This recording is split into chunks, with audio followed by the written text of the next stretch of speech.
दोस्तों मैं आहियां अली गुल मुल्ला। दोस्तों तव्हांखे ॾियूं था ख़ुशख़बरी त नए साल 2025 में 17 जनवरी ते कतर शहर में सकाफ़ती ॾियारो मल्हायो पियो वञे।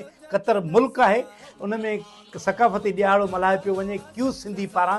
त उन में असां ॿई अची रहिया आहियूं, असगर भाई सुहिणी सिंधड़ी वारा देसी परदेसी सारा ऐं पूरी कतर वारा मुंहिंजा प्यारा तव्हांखे खिलाईंदासीं, झुमाईंदासीं, गीत जमाला ॻाईंदासीं ऐं वीआईपी फनकार ॿिया बि हूंदा। जी जी, ऐं ख़ासि करे उस्ताद रजब फ़कीर बि आहे जेको तव्हांखे ख़ूबसूरत कलाम क्लासिकल ऐं सूफ़ियाणा कलाम ॿुधाईंदो। असां ॿई त आहियूं आहियूं, उन खां अलावा बि लेडीज़ फनकारूं बि आहिनि। त दोस्तो उते जेके ख़ासि करे कतर में दोस्त रहनि था ऐं फैमिलीज़ असांजी भेनरूं रहनि थियूं, त उहे ज़रूरु हिन शो में शरीक थियनि। सभु अचिजो, हा सभु अचिजो, इंजॉय कजो, छिलक भराए छॾी रण करे इंजॉय ज़रूरु अचो ऐं हिन शो खे पंहिंजो शो कयो ताकी ख़बर पए माण्हुनि खे त कतर में बि असांजा सिंध जा भाइर रहनि था, डॉक्टर इंजीनियर खोड़ सारा उते रहनि पिया, उनजी फैमिलीज़ जेके हिन शो खे इंजॉय कंदियूं। 17 जनवरी जुमे जे ॾींहुं 2025 ते।